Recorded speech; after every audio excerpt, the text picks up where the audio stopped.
Olá, olá, olá! Está começando mais um Krasin Podcast, o pior podcast da história da internet. E hoje, é claro, irei agraciá-los com mais uma desgraça, mais um programa horrível, que é esta. É isso aqui, né? E hoje eu gostaria de falar sobre as minhas influências e referências que eu utilizo nos escritos que eu meio que faço e programo. É, alguns mais, outros menos. Deixa eu abrir meu energético aqui, obrigado. E por aí vai. Dentre essas influências e referências, eu tenho, deixa eu ver, um, dois, três, quatro, cinco, seis, sete, oito. Oito nomes. Claro que sempre tem mais. Porém, esse foi aqui que eu captei agora, que seriam os maiores, assim.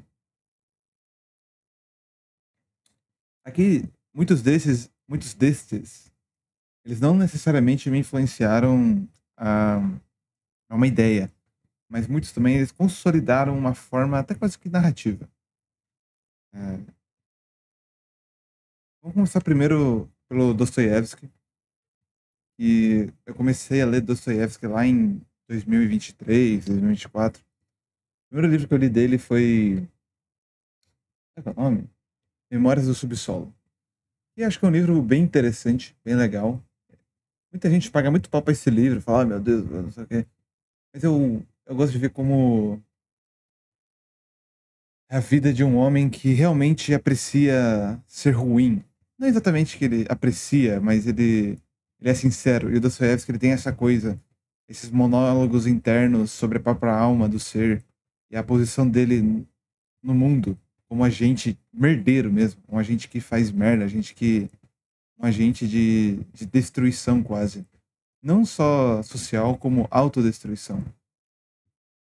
Como os problemas e tudo que acarreta, na verdade, é, em primeiro lugar, culpa dele. E por mais que ele tente jogar nos outros, é uma coisa que dificilmente de fugir.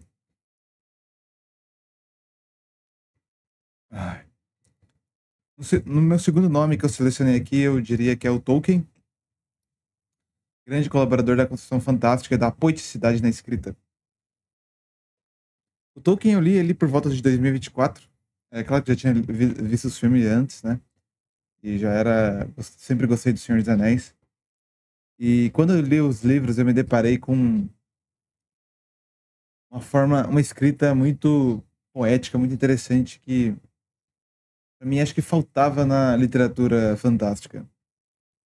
Eu não gosto muito quando a fantasia em geral ela vai não necessariamente direto ao ponto, mas ela parece que usa contextos não necessariamente modernos, mas mundanos, mundanos demais. Pô, na descrição que o Tolkien faz sobre Balrog, eu acho legal que ele fala assim, suas sombras se, como é o nome? Suas sombras não se arrastavam, mas elas se projetavam como asas. Ele não tá dizendo, né, que o Balrog tem asas, mas ele tá aí fazendo um termo aí de, de poética simples, assim. O Tolkien tem essa coisa mais simples e ele vai buscando e aumentando. Ah, o Tolkien, ele é muito importante pra mim, por causa da sua poeticidade, como ele escreve a fantasia, que eu acho não necessariamente romântica, mas ou idealista. Na verdade, eu acho até bem realista até o Tolkien. Eu posso fazer um dia sobre por que que eu acho isso. Mas como ele criou como, né, depois, quase tudo que eu gosto vem dele. Ele não foi o primeiro autor que, de fato, pá, me influenciou, mas pô, vem outras coisas antes, mas essas coisas só existiam por causa do Tolkien. Indo agora pro Machado de Assis, grande Machado de Assis. O Machado de Assis é um caso interessante, porque eu só li um livro do Machado de Assis, que é Esaú e Jacó. E é um livro chato pra boné. Porra, que livro chato. Acontece E mesmo que esse livro é chato, ele é muito bom. Isso é uma coisa que eu tenho que falar. É um livro chato, mas muito bom. E a forma que o Machado de Assis narra a sua história, para mim, foi o que, na hora que eu li, eu pensei, é isso que eu quero. Esse tipo de narrador que eu quero. Não, é isso aí. E eu acho a forma que o Machado narra, ela é estilosa. Ele é tipo, é um amigo te contando uma história e às vezes ele é invasivo, às vezes ele assume, ele tem certas pressuposições, ele é meio arrogante até, às vezes, o narrador, tipo, ele fala assim, eu acho que você não vai entender isso aqui, mas eu vou falar mesmo assim. Tem uns trechos assim, é, da história que ele fala assim, os trechos a seguir, talvez, eles não poderão ser compreendidos por aqueles que estão lendo. Isso é até interessante, Machado ele tem essa característica. É claro que ele tem todo mundo que fala do Machado de Assis fala da sua característica, como é que é o nome? Da. Porra, como é que é o nome? Da ironia. Mas. Não é isso realmente que me atraiu no Machado de Assis. Foi mais a forma que seu narrador conta as coisas.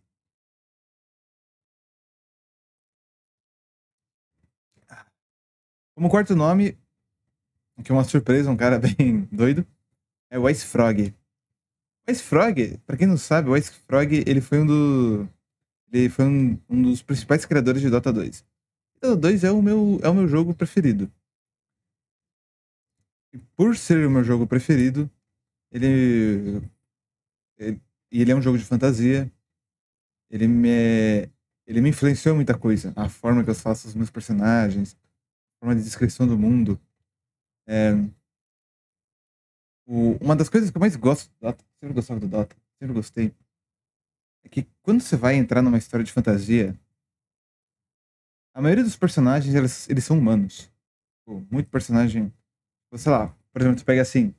Ah, 35% do elenco é humano, os outros 35% é elfo, aí tem os outros 30%. E muitas vezes tipo, chega a ser 45, 45 e 10% do resto. Esse Frog é tipo, no Dota você tem tipo uns 126 heróis, 126 personagens. Se você contar com as HQ, deve dar uns 140 personagens. É, eu acho que se você contar nos dedos, você tem tipo uns 20 humanos. Uns 20, 25 humanos. Se você contar com os mortos-vivos, dá uns 30 humanos, assim. É a mesma coisa dos elfos. Você vai ter uns 3, 4, 5 elfos, assim. O Ice Frog, o que o Dota tem muito é essas criaturas, monstro, seres realmente de outro mundo, alienígenas até, acho bem interessante. E criaturas, demônios, né? Outros seres modificados. A história do Dota, do. Perdão. Que o Ice Frog nos apresenta, ela é algo ela é algo no mínimo muito, muito bizarra. Porque, assim, cada herói, ele tem uma história própria. Só que, tipo assim, tipo, tem umas 15 linhas. E, tipo, tu lê a história lá do personagem que tu gosta, tu lê, você fala, beleza. Massa, bacana. Tipo, entendi. E tu começa a ler o outro, lê um outro, lê um outro. E aí, quando você vê, as coisas de alguma forma, elas bizarramente elas vão se encaixando. Tipo, como, né, um tecido, ou peças do quebra-cabeça, como você preferir chamar. E, e tudo tem um propósito muito interessante, mas como as descrições são tão poucas e vagas, tudo que sobra é você ficar teorizando em cima. Então o Ice Frog ele gosta de colocar descrições altamente complexas para certas coisas dos seus personagens. E como por exemplo, a realidade existe como é que é o nome? Outros planetas, outras realidades, mas acima de tudo, essas realidades estão sobre uma realidade, uma verdadeira realidade. Então, tipo, você pensa assim, mas cara, como assim? E aí, muito, muito, muito do que se tem, você tem que né, teorizar. E é interessante, principalmente, como tudo no Dota, ele tem história. Então, só um momento.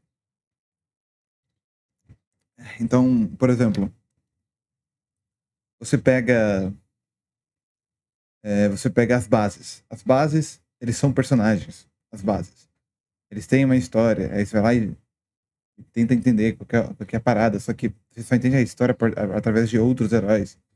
É, o campo, ele tem uma história. As criaturas da jungle, ela tem uma parada aí por trás. Tudo tem um. Quando você entra no jogo, tudo que tá lá na partida, ele é um personagem vivo, né? Até inclusive a mana. A mana não é um recurso, tipo, só pra você gerenciar e não sei o que, não. Os personagens, eles falam sobre mana. Inclusive, tem um personagem lá que é o Magina, Grande Antimago, e ele conseguiu, de alguma forma, fazer uma lâmina, não sei, psionica, que retirava a mana dos seus inimigos. Ao invés de.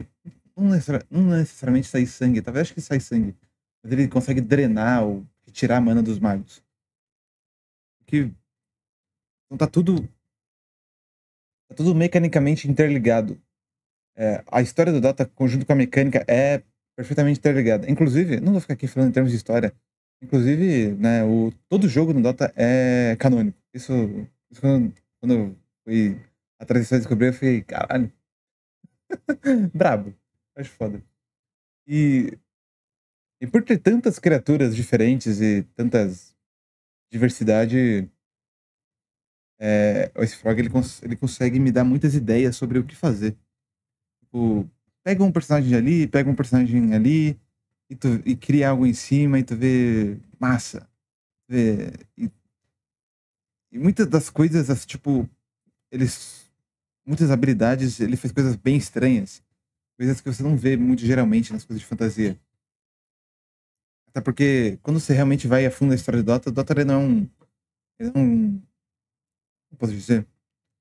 Ele não é um. Ele não é uma fantasia como o Tolkien, ou ele é tipo mais Dark Fantasy. Ele é um Dark Fantasy.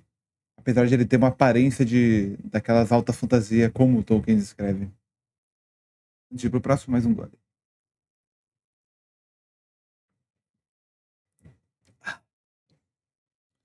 Indo pro quinto nome. Agora eu tô sentindo que eu falei pouco do Dostoiévski, mas assim, o que eu falei acho que resume bem o que eu acho do Dostoiévski. Eu acho que eu deveria falar do mais. Sei, acho que tá bom. Quinto nome eu falei do Tsutomu Nihei.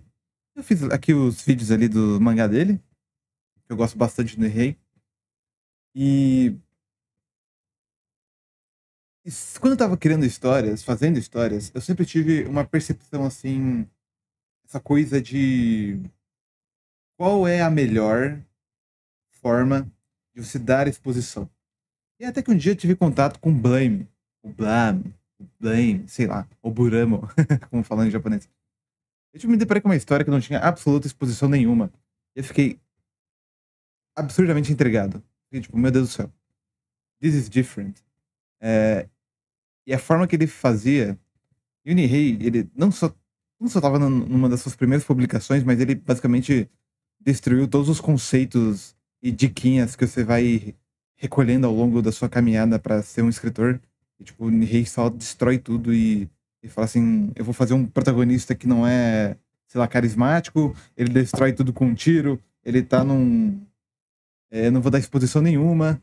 Vai ter uma personagem de suporte, mas ela também não é. Ela não fala muito, não é carismática, e é isso aí. Você vai lá e lê, Blame, você fala assim: meu Deus do céu. O cara só zoou todas as regras e não sei o quê. Aí você sempre ouve aquele papinho. Ah, mas pra você burlar as regras, você tem que ser um bom escritor. Oi, o cara fez isso logo no primeiro mangá? O cara é brabo. E ele me ajudou a ter essa concepção de, tipo... às vezes, eu sempre gostei dessa forma de que exposição demais ou expandir sobre os mitos do mundo sempre foi algo meio meh. Já volto. Sempre foi algo meio meh. Por exemplo, e ele nem tem a característica do mostra e não fala, até porque as coisas que aparecem em Blame são muito bizarras. Mas falando sobre os mitos, caso não saibam, as histórias que eu faço, elas são sobre mitos de um mundo de fantasia. Basicamente é isso que eu escrevo. Eu gosto de escrever mitos de um mundo de fantasia. Então, porque tem uma parada na fantasia que isso também acontece em Tolkien, mas do Tolkien eu até acho legal, mas que muitos autores de fantasia ficou usando exaustivamente. Eles contam uma lenda, eles metem aquele louco, não sabemos se é verdade. E aí depois descobre que, ah, nossa, tudo aquilo era verdade. Ou seja, o autor só meteu o louco e fez uma exposição barata disfarçada de mito, entre aspas. E o que me deixava mais, sei lá, descontente com isso é que tudo era exatamente como aquele personagem expôs. O Tolkien ele faz isso, só que eu não fico bravo com o Tolkien porque o Tolkien, por exemplo, tem uma lá das passagens do Aragorn que ele fala sobre cidades antigas, cidades que já caíram. é, e ele tá falando aquilo não no sentido de que vamos encontrar aquilo e é isso aí. Não, ele tá fazendo aquilo pra fazer uma conexão entre os personagens. Histórias em volta da fogueira. Isso é algo muito mais elegante, por assim dizer. E é por isso que eu quis escrever dessa forma as minhas coisas. Tipo, por exemplo, eu ainda não tenho o livro lançado, né? Claro. Mas o que eu escrevo é mitos de um mundo de fantasia. Então, as pessoas vão lá se deparar com o mito.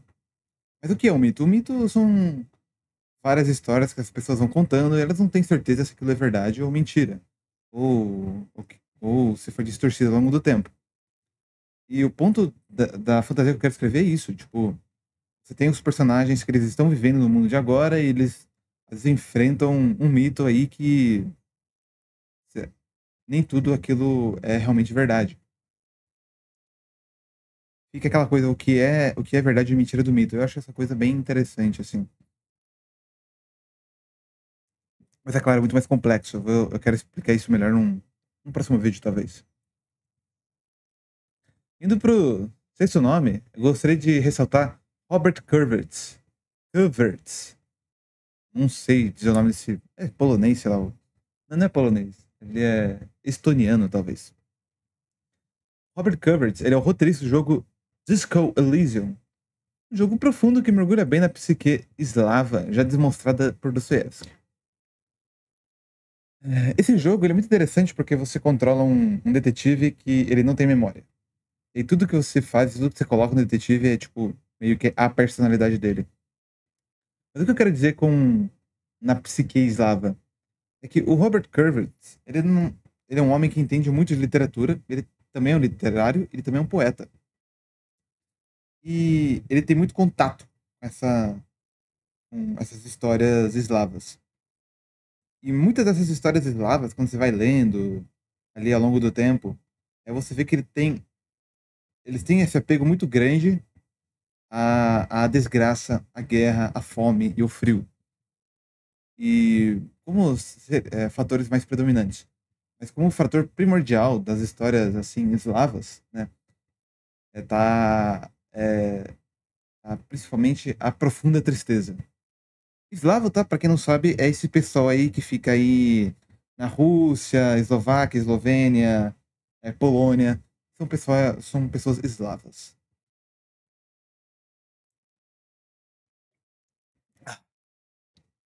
Eu acho que o Kurwitz, ele manda muito bem no Disco Elysium, porque o Disco Elysium, ele é um jogo muito dramático, muito profundo,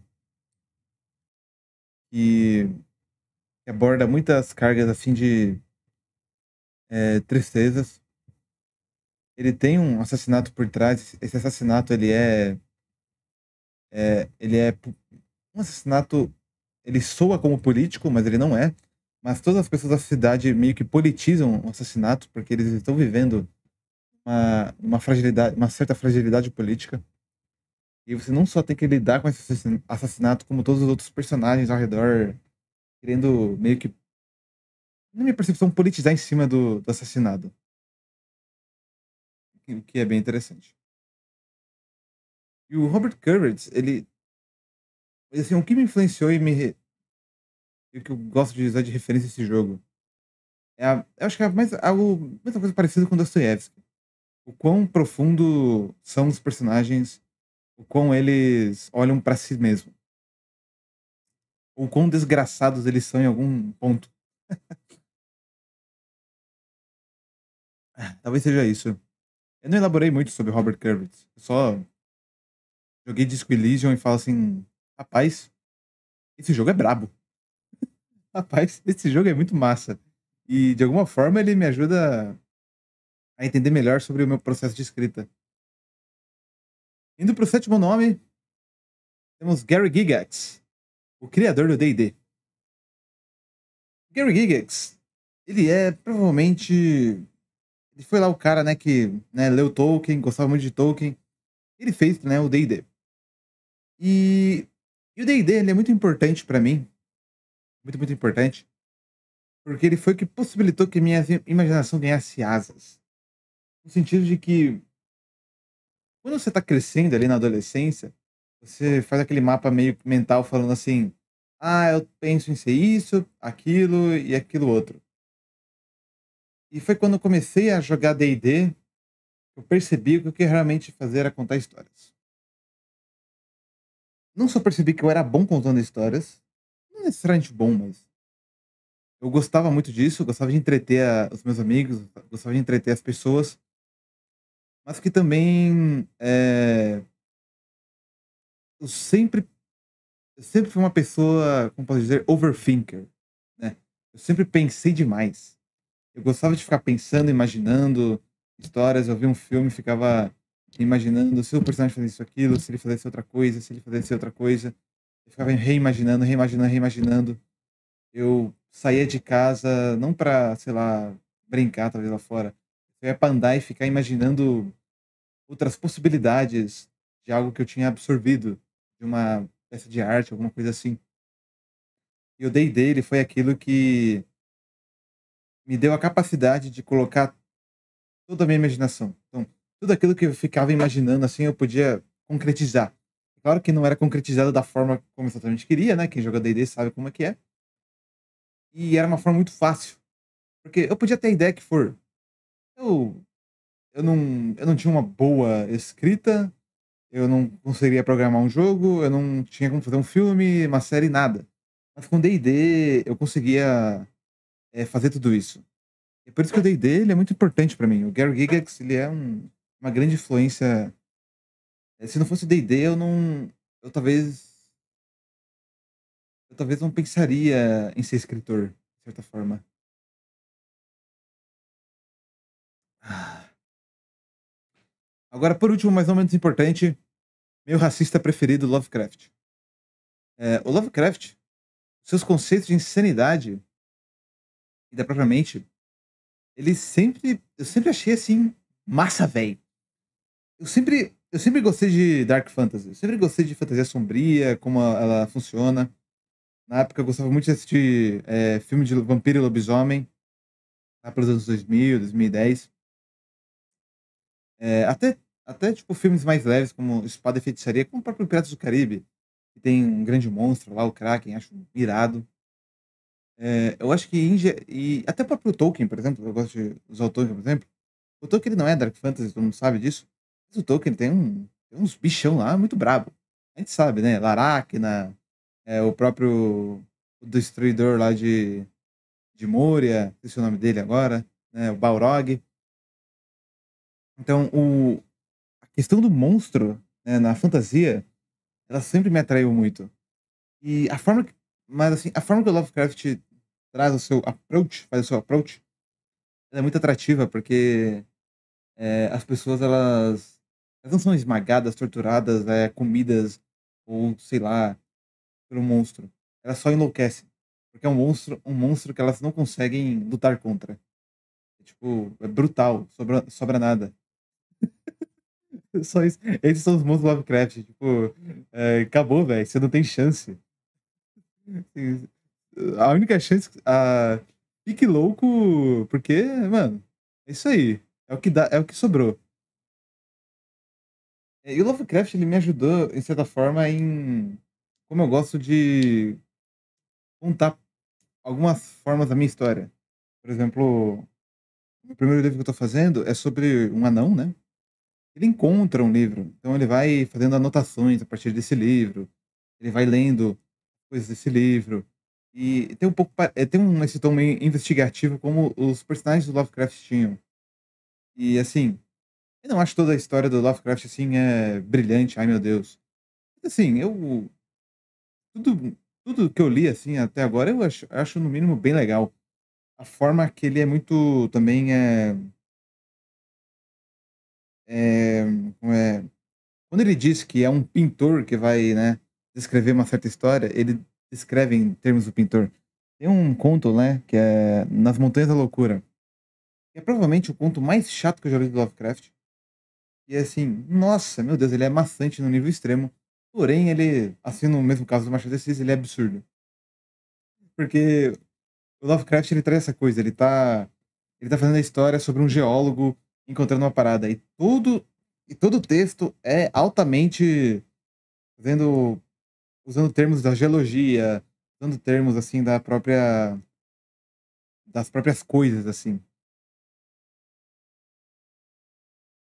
Eh, da própria área científica da geologia. Então, assim, é meio que se você não curte geologia, esquece, né.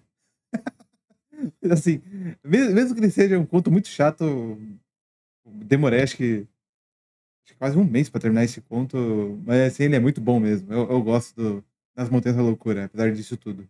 É o mesmo caso do Machado, é chato, mas é bom. Lembrando que assim como eu fiz com o Nihei vídeo, né, sobre essas obras, eu vou fazer vídeo sobre esses outros homens aqui também. Planejo fazer vídeo sobre eles. Eh, pra não se alongar muito, né, já dá uns 27 aqui minutos de áudio, eu queria falar sobre outras referências, que são filmes, obras, pós-apocalipse, sci-fi e aventura.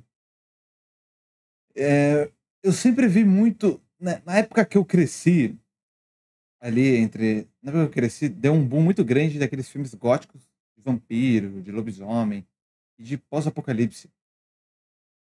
E também mas também tinha muita ficção científica. Então eu assisti aquele O Robô, o agora vazou todo o nome dos filmes, né, foda-se. Mas eu assisti aqueles filmes sci-fi e aventura seria mais tipo Piratas do Caribe, Jumanji, eu gosto muito. E pós-apocalipse, como assim, o livro de Eli, Riddick, Riddick é interessante. E eu comecei a ver desde a primeira temporada, eu me lembro, The Walking Dead. Nossa, The Walking Dead foi uma experiência. Eu tinha medo dos zumbis na época, mas assim, eu gostava bastante de The Walking Dead, eu acho até hoje, né, se tu vê, assim, as primeiras temporadas, assim, tu vê, nossa, baita série. Eu não escrevo muito sobre zumbis, né, meio que não é muito a minha área, não é que eu interessante, mas eu gosto como The Walking Dead dava um approach nas coisas. É, é isso. Acho que é isso. Mais um podcast horrendo, cheio de falhas e furos. É isso aí. Eu vou tentar escrever hoje, talvez, né, fazer uma, 2 páginas. Eu tô preso numa parte do meu conto, mas não é por falta de não é por como é que é o nome? Não é por bloqueio criativo não, é por preguiça mesmo. Eu tô com preguiça, eu tenho que resolver isso aí. Acho que a última vez que eu escrevi faz umas 2 semanas, eu tenho que ver isso aí. Bom, agradeço e até mais.